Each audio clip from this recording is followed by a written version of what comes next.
Here's something I don't usually see in my local thrift store. It's an Aiptek camcorder. The model is DZO-V50 from 2006. Back in the mid-2000s, Aiptek, which stands for Affordable Innovative Personal Technology, manufactured these small camcorders, which they were, as the name suggests, is very affordable, usually around under $100 for the lower end consumer market, and it's really small when compared to a camcorder from the same era. Here it is compared next to a 2005 Panasonic NVGS35. You don't really see a lot here. The only thing you see is that it obviously is thinner, but you have to look at from the side. That's when you realize that this thing is really small. And if you know anything about very small and compact camcorders from the mid-2000s, you probably know about the Sony DCR-PC55, which was the world's smallest camcorder. Actually, no, it's the world's smallest mini DV camcorder. But I think the Aiptek is even smaller than the DCR-PC55, or it's probably around the same size. So now let's look at the functions, and right off the bat you can see the LCD screen door here, which is really small, and the lens barrier. You can see the manual focus switch. The top position is for when you film close-up objects, and the lower position is for objects which are far away.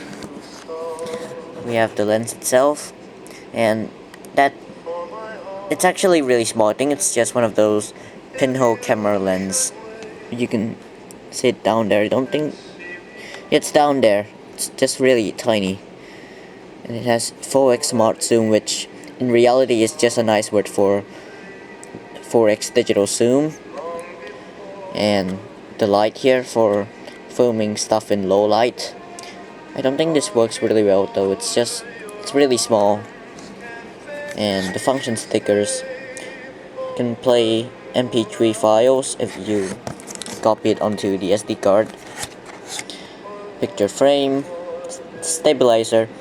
It's probably just digital image stabilizer, because for a camera this size, which is less than $100 at a time, they wouldn't have an optical zoom function in this. Yeah, it's digital zoom too. Actually, yeah, I think I might have said optical zoom. I was about to say optical image stabilization, but yes, this thing also does not have any optical zoom at all. And it takes up to 8 megapixels. I'm actually surprised by this because it's not interpolated, it's actual 8 megapixels, which made me surprised. Impact DV up to 720 by 480. That's not really high resolution, but well, I mean, it's budget. And also video light supply for night shot. I think night shot is actually Sony's trademark, so they shouldn't really be using that. And we go to this side. There's the video recording button. This is an LED light which is an LED light which indicates that the camcorder is turned on, which it is not right now. And then we have the up and down select buttons, which serves double duty as a zoom lever too. It's not a zoom lever, it's just zoom buttons. The up is for zooming in and down buttons for zooming out. We have the menu or OK button, the mode or return button, the USB port, and this is actually the root of the cover for this compartment here, but it broke off. And the audio video output port, which also double duty serves as a headphone jack port. And here's the SD card itself. Actually, when I got this at the thrift store, it also came with a bag, and I found the SD card in it. It's a PNY 2GB SD card. Now, to my surprise, somehow it also supports newer 32GB cards, because I have tested this with my newer SanDisk 32GB cards. So I was kind of surprised that it somehow supported that. I'm just gonna open this thing up right here, and to turn this thing on, it's just you have to open the LCD screen up like this, and also you can also flip. And to my surprise, for a budget camera from the mid 2000s, that is less than $100, it can flip around. It can flip around right here and face to the front when you're taking a video of yourself, and flips down. It flips up too. You can also flip it down like this to, you know, when you view your videos, you view it like this. So it's really, it amazed me that a camcorder this size, actually no, this cheap, which when it came out it costed less than $100, can do that. And here it is. Now, just gonna walk through the menus here. There's the menu, very basic. We have camera mode, playback, MP3, voice, which I don't think sounds really good, and settings. I think that in settings right here, see the settings? You can turn the beeping noise off, which I turned it off because usually if I turn it, it's annoying when you turn the beep on because it just beeps every time you do anything, so that's annoying. So I can turn that off. And I forgot to mention earlier that this thing runs on just 2 standard AA batteries here.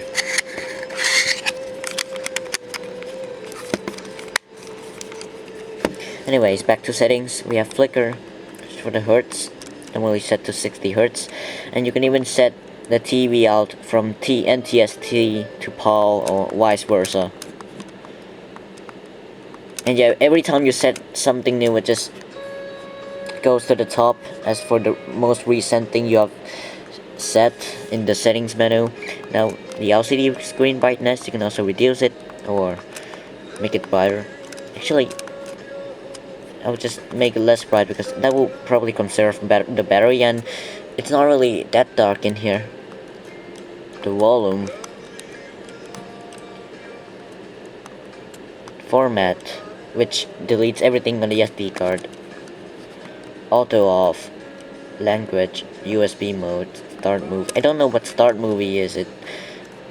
I tried turning it off and on, and I don't think anything relevant actually happened, so I don't think it actually does anything in default mode, which defaults everything to the factory settings. So yeah, that's the settings, and the battery's running out actually. So let's quickly go through the settings for the camera mode. You have the resolution. It goes from 1 megapixel up to 8 megapixels.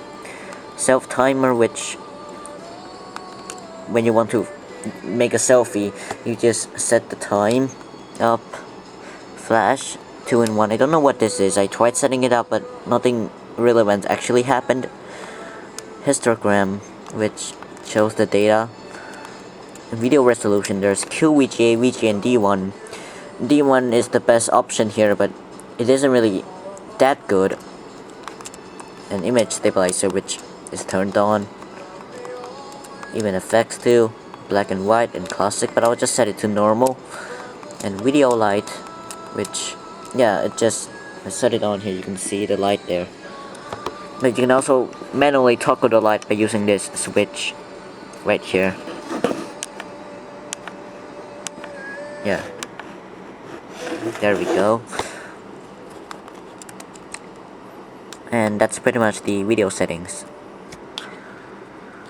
And here's the histogram as I set it up earlier. And if I make a recording, it slightly crops the top and bottom to make up for the 720 by 480 resolution. And if I flip the screen around like this, it's making a recording. The screen flips around, and if I flip it here, yeah, so you can flip it around like this for in cases like you want to film yourself. flip it back up. Really hard to do so without two hands. Here it is. And stop recording. And when you take a photo, you have to just push this photo button up here once, like this. Just waits a bit for the shutter and just comes on like that. So now I'm gonna show you the clips and photos I've taken with this Aiptek camcorder. It's making a recording while I clip it here. Yeah.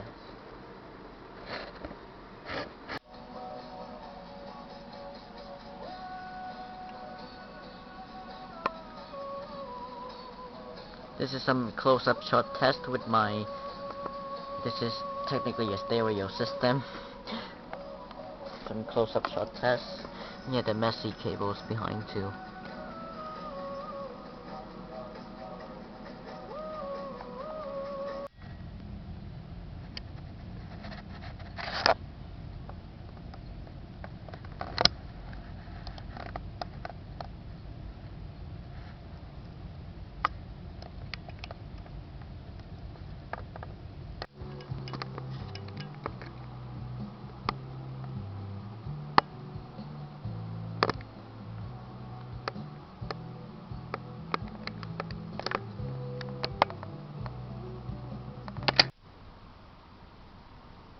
Overall, the video quality is really weird.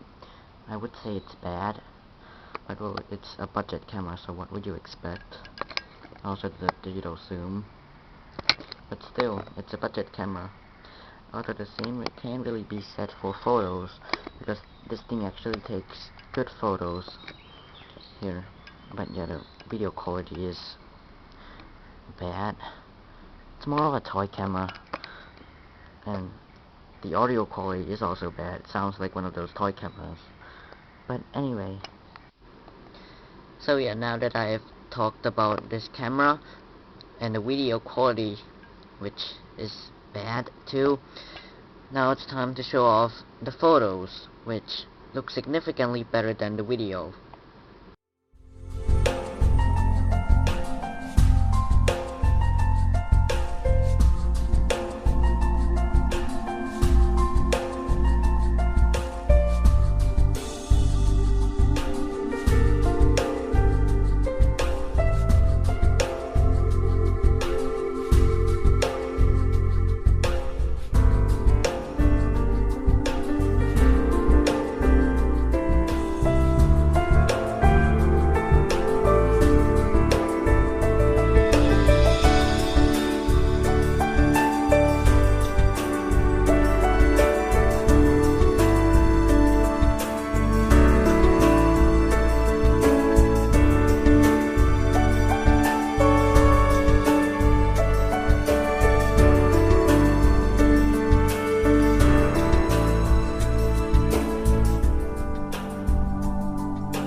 So in terms of compatibility, it obviously won over other cameras, which is from the other more popular brands from the era.